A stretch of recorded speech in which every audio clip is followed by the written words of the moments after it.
Yo, c'est Noémie et bienvenue dans un nouvel épisode des vlogs du Buzzword. On est parti pour une nouvelle vidéo et pour essayer de faire 3 lectures différentes. Est-ce qu'on y arrivera? Rien n'est moins sûr, mais on va essayer. On est jeudi, on a une semaine pour se faire. Ça se tente. Qui ne tente rien n'a rien de toute façon. Alors, petit récap déjà du Buzzword du mois d'octobre, parce que vous n'avez pas eu de vidéo du Buzzword pour le mois d'octobre. Je vous rappelle que le Buzzword, c'est un challenge qui a été créé par Kayla. Je vous remettrai le lien vers sa vidéo d'introduction dans la barre d'infos. Et cette année, elle a décidé de créer 2 buzzwords différents. Un buzzword autour d'un élément dans le titre et un buzzword autour d'un élément sur la couverture. J'ai décidé de lire 3 livres cette année, par mois. Un avec l'élément dans le titre, un avec l'élément dans la couverture et un dernier avec l'élément dans le titre et l'élément sur la couverture. Challenge accepté, mais challenge challengeant. Donc, pour le mois d'octobre, je vais vous faire un petit récap rapide. Alors, le mot dans le titre devait être un mot violent. J'étais partie sur une sélection de 3 livres que, au final, je n'ai pas du tout respecté puisque je n'ai pas lu ma palle des cartes pour le mois d'octobre. Donc, pour un mot violent dans le titre, j'ai décidé de le valider avec Madly Deeply, le journal d'Alan Rickman, puisque Madly, c'est la traduction c'est follement, mais c'est le mad de madness, donc la folie, vraiment dans ce cas-là de plus violent a priori. Donc ça marche pour un mot violent dans la couverture, même si je vous avoue que c'est un peu tiré sur la corde quand même. Et puis l'élément sur la couverture, ça devait être une arme quelconque. Donc pour une arme sur la couverture, je l'ai validé avec la couronne d'os doré de Jennifer Larmentrout, puisqu'on a une flèche et une épée qui se croisent sur la couverture.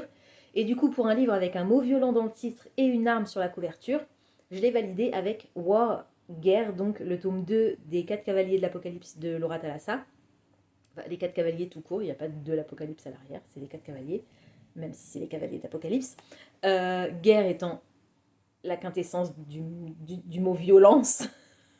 Et War tenant une épée sur la couverture, ça marche. Donc, c'est comme ça que j'ai validé mon buzzword d'octobre, même si vous ne l'avez pas vu dans une vidéo. Pour le mois de novembre, on est parti avec 3 nouvelles lectures. Malheureusement, le buzzword ce mois-ci m'a vraiment posé problème puisque je n'ai aucun livre de ma pile à lire physique dont le titre comporte le mot que Kayla a choisi. Cette fois-ci, on est bien sur un mot précis et pas une suggestion ou une thématique. Le mot en question, c'est never, autrement dit jamais en anglais. Donc j'aurais pu le traduire et utiliser le mot jamais, mais je n'ai aucun livre avec le mot jamais dans ma pile à lire. Maintenant j'ai un doute, il faut que je vérifie. Après vérification, je n'ai effectivement aucun livre dans ma pile à lire physique avec le mot jamais dans le titre. En fait, si j'en ai un, mais c'est le tome 2 de Once Upon a Broken Heart de Stephanie Garber.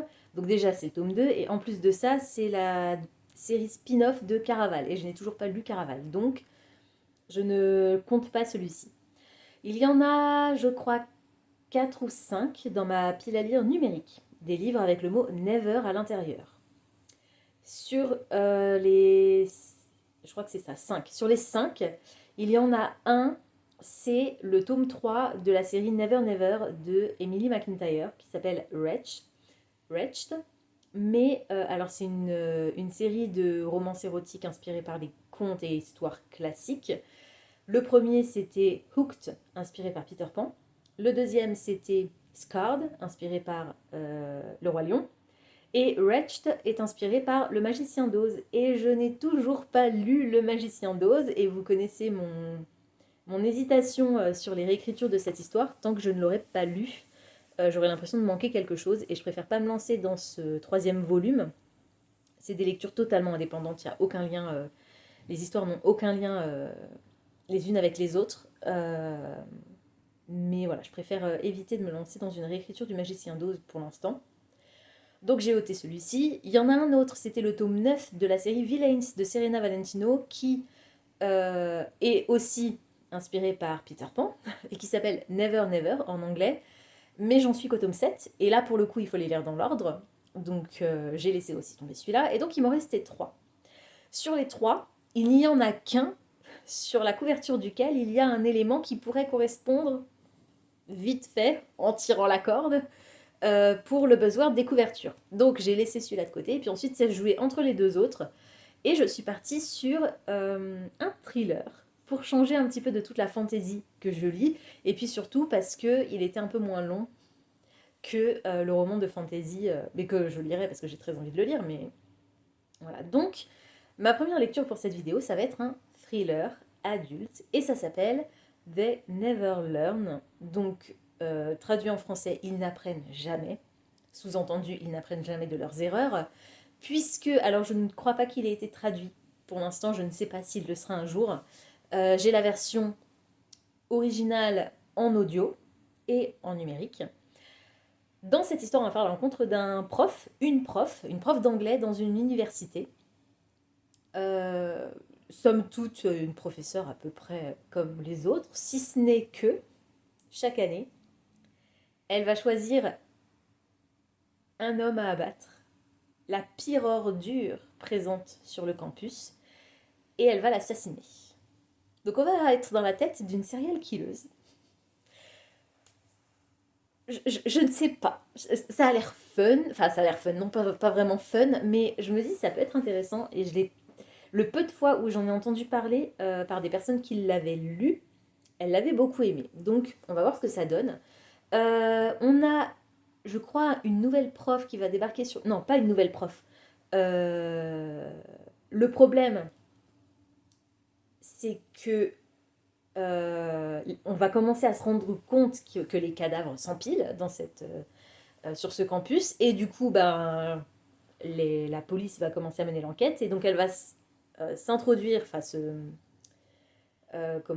s'imposer, c'est pas vraiment le mot que je cherche, s'incruster. Elle va s'incruster dans l'enquête pour essayer de faire en sorte que les soupçons ne se tournent pas vers elle. Sauf que ça va pas très bien se passer. Je crois, je suis presque sûre qu'on est sur un récit saphique. Donc il va y avoir des relations entre femmes, plutôt orageuses ou en tout cas intenses. Parce qu'on a du coup cette prof avec l'enquêtrice. Et en parallèle de ça, on va avoir une autre histoire de deux étudiantes qui sont colocataires, qui ne se connaissaient pas avant, mais qui arrivent dans la même coloc à la fac, dans la même chambre étudiante. Et autant il y en a une, alors elle a enfin réussi à se débarrasser, elle est contente d'être à la fac parce qu'elle a pu enfin se débarrasser de son père qui a priori était violent. Mais du coup elle veut vraiment faire profil bas. Le problème c'est que sa coloc, elle, c'est quelqu'un de super joyeux, qui fait tout le temps la fête, qui est très extraverti. Et puis un jour, cette jeune femme va commencer à être harcelée.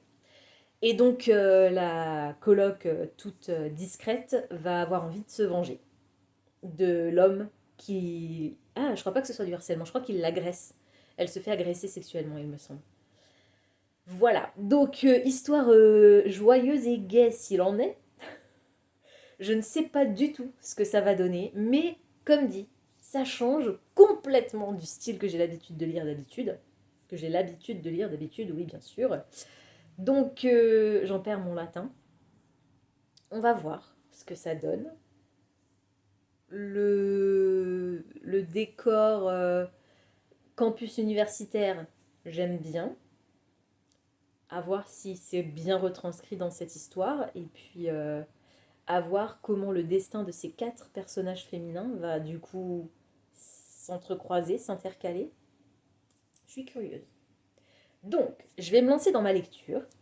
Je vous reprendrai comme d'habitude à la moitié pour vous dire, pour essayer de vous dire un petit peu plus où va l'histoire, comment débute l'histoire, et puis vous donner mon avis à mi-chemin. Et puis voilà, on se retrouve comme dit dès que j'ai atteint les 50%. Hello, on est dimanche et je reviens vers vous parce que je viens d'atteindre la moitié de They Never Learn de Fargo. C'est quoi son prénom? Je ne sais plus. Oups. Lynn? Léane? Quelque chose comme ça. Alors, pour vous donner un petit peu plus d'infos sur l'histoire, au final, je ne vais pas pouvoir vous dire grand-chose de plus que ce que disait le résumé. On est sur deux points de vue différents. On a le point de vue de Scarlett, qui est prof d'anglais dans une fac de littérature en Pennsylvanie. Et dès le départ, on comprend c'est une serial killeuse. Le roman s'ouvre sur elle qui est en train d'assassiner un des étudiants, qui a violé avec 4 ou 5 de ses amis une autre étudiante. Et en fait, on découvre que quasiment tous les ans, en tout cas de manière régulière, elle choisit le pire mec sur le campus et la pire ordure et elle le tue. Elle fait passer ça pour un accident ou un suicide et jusqu'à présent elle s'en est toujours sortie. Ça fait plusieurs années a priori qu'elle procède de cette manière. Sauf que l'étudiant donc qu'elle tue au début du roman, la police va classer ça comme un suicide et la fac va monter, enfin certains profs de la fac vont décider de monter un groupe de soutien et de prévention des risques du suicide. Et ils vont reprendre toutes les morts qui ont eu lieu à la fac depuis longtemps pour tenter de compiler des datas, des données, afin de déterminer quels sont les risques, quels sont les facteurs de risque pour le suicide des étudiants. Alors sur tous les cas recensés, il y en a une partie dont Scarlett n'est pas coupable, mais il y a quand même pas mal de noms qu'elle a, des étudiants ou des adultes, enfin, qu'elle a tués elle-même. Du coup, elle décide de s'intégrer à cette équipe. Alors, je vous avais parlé d'un flic, une inspectrice. En fait, non, pas du tout. La femme dont il est question, c'est une collègue de Scarlett et c'est elle qui est chef de projet de ce groupe de collection des données, du coup, de collecte, pas de collection, de collecte des données. Et c'est aussi... Oh non, je ne vais pas aller plus loin pour vous dire qui est cette personne.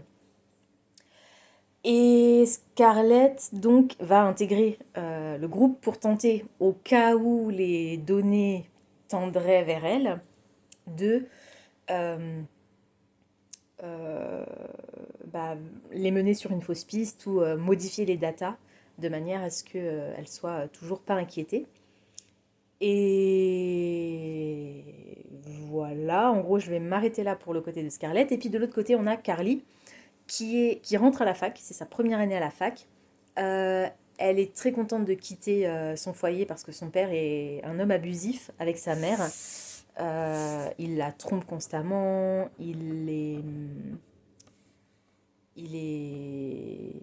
Mince, c'est quoi le mot que je cherche? Misogyne, c'était ça le mot, le mot que je cherchais, purée, c'était loin. Il faut que ce soit l'épouse parfaite, elle a le droit de rien faire, elle peut parler à personne, enfin, c'est assez horrible. Carly n'est pas une victime directe de la malveillance et de la méchanceté de son père, mais elle voit sa mère subir tout ça et donc elle est contente de enfin pouvoir quitter le foyer familial. Et donc elle débarque à la fac et elle s'installe dans une chambre avec une autre étudiante qui s'appelle Allison, je crois. Et il y a une amitié qui va naître un petit peu entre elles. Allison est quelqu'un de super euh, joyeux, très exubérante. Elle fait de la comédie musicale, elle a plein d'amis, on va dire qu'elle fait plutôt partie des personnes populaires, alors que Carly, elle, est très discrète, c'est quelqu'un de très réservé. Mais il y a quand même une belle relation qui va naître entre elles. Et puis on a aussi Wes, qui est le meilleur ami d'Allison. Ils se connaissent depuis toujours, donc ils sont un peu comme frères et sœurs. Il ne s'est jamais rien passé entre eux.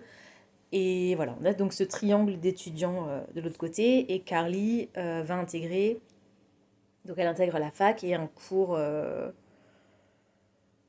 littérature. Voilà. Mais je ne vais pas, pareil, je vais pas rentrer dans les détails.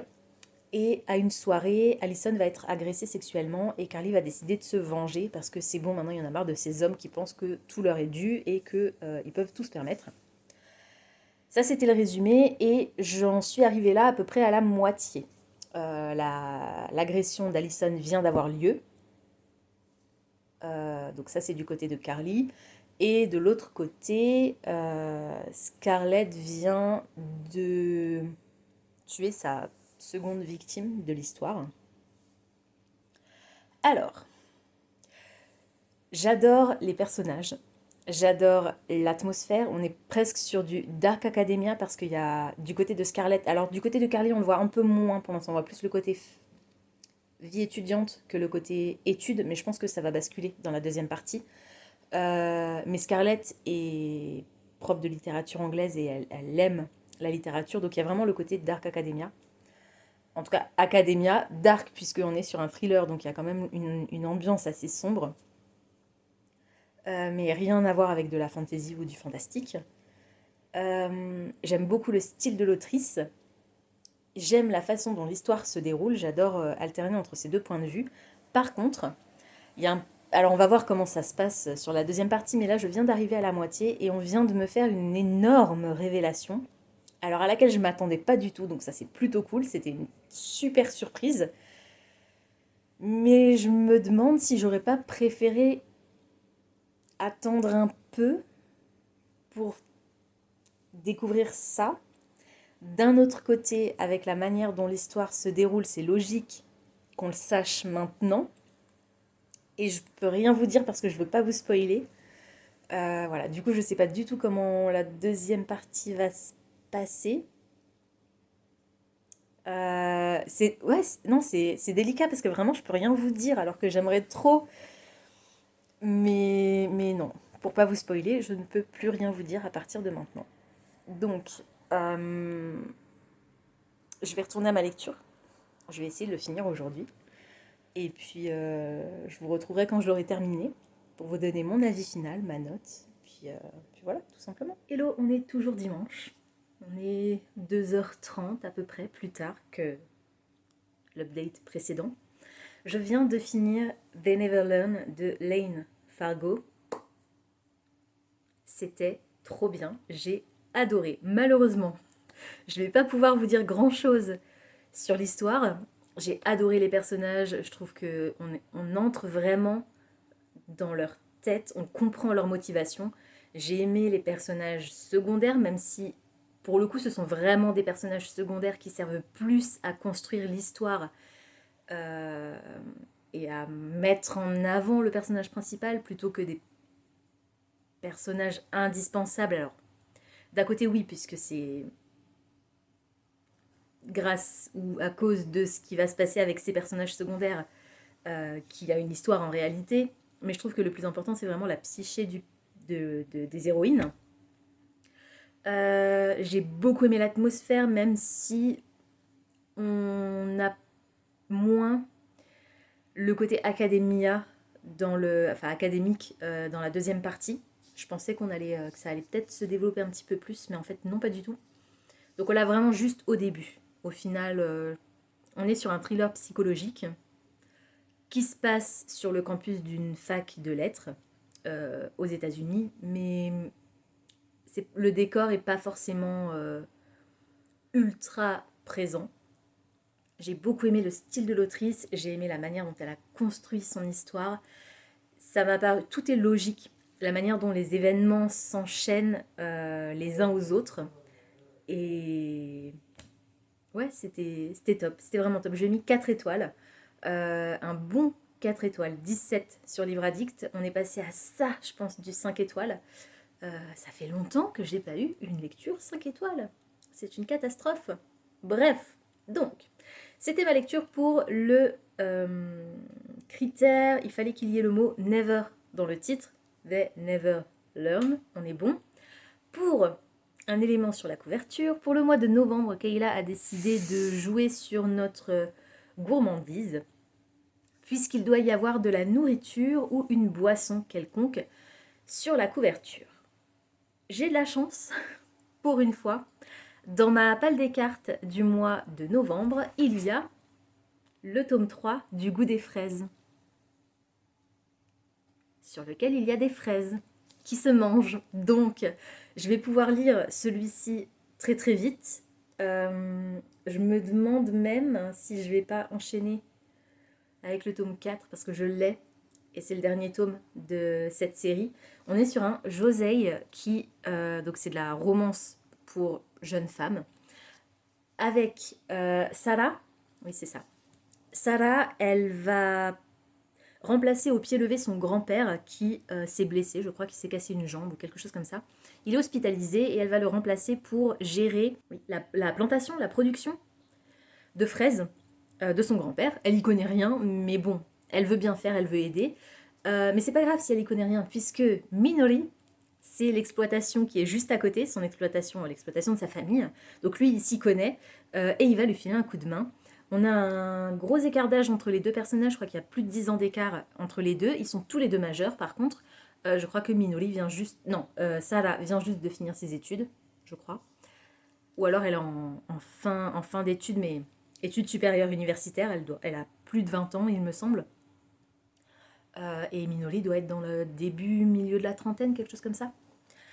Donc j'ai beaucoup, beaucoup aimé les 2 premiers tomes. On est sur une romance qui prend son temps, comme dans beaucoup de shoujo ou de josei. On est sur une histoire en 4 volumes, ça c'est le tome 3, et comme dit, j'ai le tome 4 dans ma pile à lire, du coup je me tâte. Je me dis, est-ce que je ferais pas d'une pierre deux coups? Ça me permettrait aussi de terminer une série. Parce que là, j'ai commencé à préparer un petit peu mon reading journal pour 2026, alors je n'ai pas encore acheté mon carnet. Je l'ai commandé au Père Noël, donc j'espère que je le recevrai. Mais si c'est pas le cas, il faudra que je me le procure avant la fin de l'année pour pouvoir anticiper et préparer mon reading journal. Et il y a toujours cette histoire de finir des séries. Je me dis si je pouvais en finir une au moins, même si c'est une série rikiki minuscule de manga, bah, ce serait déjà ça. Donc, je vais voir. Je vais lire le tome 3. Je vous reprendrai pas à la moitié, hein. Je vais le lire en entier. Et puis, je vous reprendrai quand je l'aurai terminé, puisqu'on est sur ce tome pour ce prompt, pour ce critère de sélection. Et puis, je vous dirai à ce moment-là si je décide d'enchaîner tout de suite avec le tome 4, avant de passer à ma dernière lecture pour ce vlog, ou si je laisse patienter un petit peu le tome 4 dans ma pile à lire, pour me le garder pour un moment où j'aurai besoin de faire une petite pause. On verra. Parce que là, j'avoue que j'ai adoré They Never Learn, mais c'était sombre comme histoire. Donc ça va me faire du bien, un truc beaucoup plus léger. Je vous laisse pour l'instant, et puis du coup, je vous retrouverai quand je l'aurai terminé. Hello, on est toujours dimanche. Pas beaucoup d'originalité dans ces vlogs en termes de durée, en termes de décor. J'ai changé de fringue quand même. J'ai mis mon pyjama au lavage, je me suis habillée, je suis sortie, j'avais des choses à faire, je suis rentrée et j'ai changé, j'ai remis un pyjama. Donc, je fais des choses quand même. Notamment, je lis, figurez-vous. Vous ne vous attendiez pas à cette information capitale. J'ai lu, terminé, adoré Le goût des fraises, tome 3, et j'ai enchaîné tout de suite avec le tome 4. Je vous ai même pas repris à la fin du tome 3. Je voulais finir la série, c'était trop mignon, j'adore ces personnages. Sarah et Minori sont choux, attendrissants, incroyablement gentils, mignons, tout ce que vous voulez, c'est choupi croquis à souhait, j'adore cette tétralogie. Je vous la conseille si vous aimez, si vous avez grandi en lisant des shoujo et que vous aimeriez bien un truc un peu plus mature, bah vraiment cette série elle est top. Alors ils sont amoureux transis, du coup parfois ils sont un petit peu bêtes, mais pas au point d'être lourds à vous faire lever les yeux au ciel comme peuvent l'être les ados de certains shoujo. C'était trop bien, j'ai adoré cette histoire. Je lui ai mis 17, enfin j'ai mis 4 étoiles au tome 3 et au tome 4. Une un petit peu meilleure note pour le tome 4, mais vraiment de pas grand chose. C'était chouette, c'était vraiment trop bien. Je suis trop contente d'avoir terminé cette série que j'avais commencé l'année dernière. Donc, elle compte dans mes statistiques de séries terminées cette année. Parce que j'en ai terminé d'autres, mais comme je les ai commencées cette année, je considère pas que ce sont des séries qui étaient prioritaires de terminer. Celle-ci faisait partie des séries prioritaires à terminer. Il y en a des plus vieilles que ça. Mais voilà, je suis trop contente, c'était trop bien. Je vais essayer de trouver une nouvelle série. Alors j'aime bien les séries courtes pour le manga, parce que sinon au bout d'un moment, je trouve que ça fait beaucoup d'argent déjà, et puis ça traîne en longueur, c'est moins sympa. Là, 4 tomes, c'était parfait. Donc je vous conseille vraiment cette série, c'était trop trop mignon. Il n'y a pas du tout de scène de fesses, c'est du shoujo pour adultes, mais ça n'a rien à voir avec le sexe, ça a plus à voir avec l'âge et la maturité des personnages. Mais vraiment, c'est accessible à tous. Donc c'était trop mignon, j'ai adoré, c'était trop bien. Du coup, les amis, je me suis retrouvée face à un dilemme. Parce que ma troisième lecture est censée être un livre dans le titre duquel il y a le mot never ou jamais, puisque je m'autorise la traduction. Et avec sur la couverture une boisson ou enfin quelque chose à boire ou quelque chose à manger.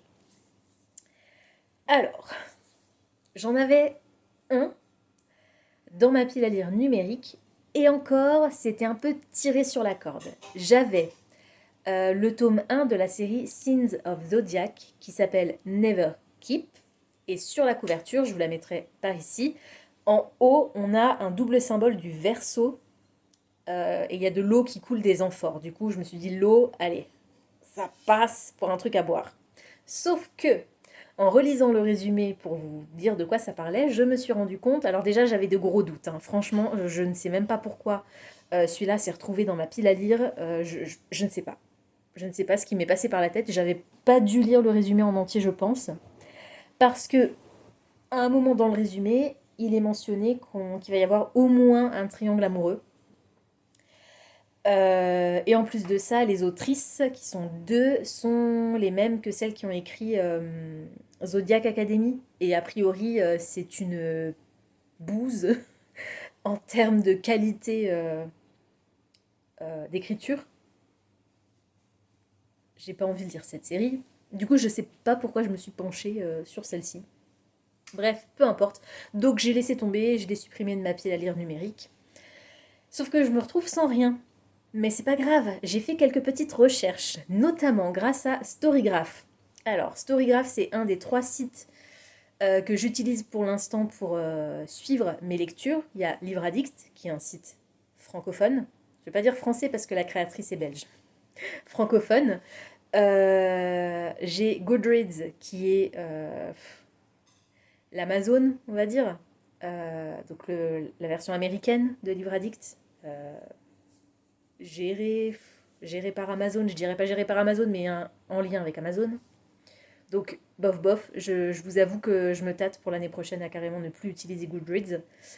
Et Storygraph, qui est le petit dernier qui est apparu il y a quelques années, qui lui aussi est anglophone, mais qui a priori serait indépendant.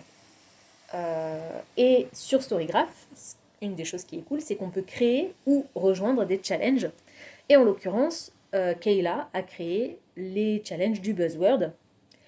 Et ça me permet de voir ce que les autres personnes ont enregistré comme lecture pour les différentes thématiques. Donc je suis allée dans la catégorie Never dans le titre, et j'ai pu voir tout ce que les gens avaient enregistré comme roman avec Never dans le titre. Je me suis focalisée sur les couvertures, et je me suis dit, dès que j'en vois un sur la couverture duquel il y a de la nourriture ou une boisson, je regarde le résumé, peut-être que ça peut me plaire. Et j'en ai trouvé un, les amis. Alors c'est de l'auto-édition, donc en termes de qualité d'écriture, je ne sais pas ce que ça va donner, on verra bien. C'est de l'anglais, il n'a a priori pas été traduit en français, je suis sûre qu'il n'a pas été traduit en français. A priori, l'autrice est canadienne. On est sur de la romance contemporaine. Et alors quand j'ai lu le résumé, ça m'a fait penser au téléfilm de Noël. Je me suis dit, bon, c'est pas encore la période, mais presque, bientôt. Ça se passe pas du tout à Noël, mais au niveau résumé, vous allez voir que c'est très commun, très cliché comme histoire. C'est le premier tome d'une série qui s'appelle, j'ai le truc sous les yeux pour pas oublier et pour pas vous dire de bêtises. Donc la série s'appelle Sweet as Sugar Maple et le titre du tome 1 c'est Strawberry Fields for Never. Donc je me suis dit mais c'est parfait, j'ai lu un truc avec des fraises pour de la bouffe sur la couverture et il y a Never dans le titre. On est sur une romance contemporaine dans laquelle l'héroïne est PDG d'une boîte qui aide les petites entreprises à remonter la pente et elle va se retrouver chez un agriculteur qui cultive des fraises pour tenter de faire fructifier son business. C'est un peu le truc de la dernière chance parce que elle a priori sa boîte, c'est un peu la misère en ce moment. Je pense que lui, l'agriculteur, ça doit être pareil de son côté. Il a besoin de son intervention à elle pour remonter un petit peu en selle. Et évidemment, vous vous doutez bien qu'entre ces deux-là, une romance va naître. Alors a priori, il est assez court, je crois qu'il fait moins de 300 pages. J'ai réussi à trouver la version numérique, donc je suis contente. Je vous aurais mis la couverture par ici de toute façon. Voilà, c'est très rose, mais j'ai trouvé que c'était juste parfait. Enfin, Never plus des fraises, c'est exactement le combo gagnant des deux thématiques. Enfin, en tout cas pour moi, puisque j'avais lu un truc avec des fraises. Alors, a priori, aucun rapport avec l'ambiance de They Never Learn. À mon avis, on est plus sur une ambiance dans ce style-là, ce qui va me faire du bien, je suis contente. J'ai hâte de le commencer, j'espère que le style de l'autrice sera pas mauvais, c'est tout ce que je peux espérer. Je vous l'ai pas donné, c'est Kate Watson, et en tout cas sur Livre Addict, il n'y avait pas grand-chose d'enregistré, c'est moi qui ai rentré ce titre-là d'ailleurs. Je l'ai trouvé, comme je vous l'ai dit, sur Storygraph. Et voilà, je sais pas trop quoi vous dire de plus. À part ça, je ne sais rien de cette histoire. Est-ce qu'on va être sur un Grumpy Sunshine? C'est-à-dire que lui, c'est un râleur, bougon, il a pas envie qu'elle elle soit là, alors que elle est ultra pétillante, elle va tout faire avec le smile pour essayer de faire sortir sa boîte de, de la banqueroute, peut-être. Je sais pas à quel point la situation est grave. Je suis contente d'avoir trouvé ce titre. Bon, ça m'embête un peu que ce soit pas un livre de ma pile à lire parce que c'est pas ça qui va la faire baisser, mais a priori c'est une lecture courte. Donc je vais juste le transférer de mon ordi à ma liseuse et puis je vais le commencer ce soir, je pense, parce que là franchement il me fait bien envie. Le rose, c'est vraiment pas une couleur qui m'attire a priori en fonction des teintes. Ce rose-là particulièrement pas. Mais je suis curieuse. Ouais. Je me dis, ça peut être cool. Donc, on verra. Et puis, je l'ai dit récemment, j'en parlais avec les filles au boulot, que il faut que je lise plus de romances contemporaines parce que j'aime ce genre. Et je suis perdue dans ma fantaisie avec les combats et les épées et les dragons. Mais j'adore la romance contemporaine quand elle est bien écrite. Donc, j'espère, je croise les doigts pour que celui-ci, ça le fasse. Je vais commencer ma lecture, je vais essayer d'aller jusqu'à la moitié, et puis je vous reprendrai à ce moment-là pour vous dire un petit peu plus comment avance l'histoire et ce que j'en pense pour l'instant. Hello, changement d'angle un petit peu pour ce dernier plan. J'ai terminé hier soir Strawberry Fields Forever, le tome 1 de la série Sweet as Sugar Maple de Kate Watson. Alors, que vous dire? Je lui ai mis 3 étoiles parce que c'était divertissant, parce que c'était assez léger et parce que j'avais du mal à me détacher de l'histoire. Mais c'est une bouse monumentale. Alors l'autrice écrit bien, enfin bien, elle écrit pas de manière particulièrement extraordinaire, mais c'est pas mal écrit. Et c'est tout ce que je pouvais demander à ce bouquin, il me semble que c'est ce que j'ai dit avant de le commencer, et pour le coup, ben, ça va. Mais alors par contre, quand j'ai lu Soft Romance, je m'attendais pas à une romance catho. Naïvement, je me suis dit oui, bah, c'est juste qu'il va pas y avoir de fesses, quoi. Alors c'est le cas, il n'y a pas de fesses du tout. Donc je pense que c'est facilement accessible à partir de 14 ans, même s'il y a des thématiques qui sont un petit peu plus difficiles. On va beaucoup parler de deuil, que ce soit deuil d'une personne décédée ou deuil de ce qui aurait pu être, ou deuil de relations familiales ultra toxiques, deuil de la maternité aussi. Ça aussi, c'est un sujet qui est revenu à plusieurs reprises et ça m'a profondément saoulée. Vous savez très bien ce que je pense de la maternité, en tout cas pour moi. Donc, ouais, j'ai plusieurs fois levé les yeux au ciel. Et alors, le livre n'est pas labellisé comme tel, donc je me suis dit, non, mais ça se trouve, c'est moi qui me fais des films. Mais en fait, non, plus on avançait dans l'histoire, plus c'était évident que c'était une romance catho. Et dans la biographie de l'autrice, à la fin, il est bien noté qu'elle se nourrit de je sais plus quoi, de je ne sais plus quoi, et de Jesus. Donc, chacun son opinion, mais j'avais pas envie de lire ça. Enfin, ce type d'histoire. Mais bon, maintenant que c'est fait, je sais à quoi m'en tenir avec les romances catho. À mon avis, il y en a qui sont pires. Parce que la religion n'est pas une thématique qui est abordée dans cette histoire. on le sait, qu'ils sont tous cathos et c'est tout. Mais comme dit, à aucun moment le sujet n'est abordé.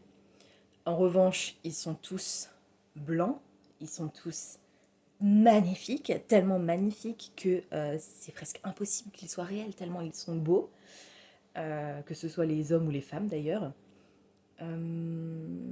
Qu'est-ce que je peux vous dire de plus? Ah oui, je vais revenir sur mon commentaire concernant Lottie, la petite fille là, qui a un trauma au niveau de la séparation. Euh, S'il y avait eu que ce commentaire de on la protège tellement qu'on préfère pas la brusquer, à la limite ça m'aurait moins gêné. Mais en fait, son père refuse de voir qu'il y a un problème.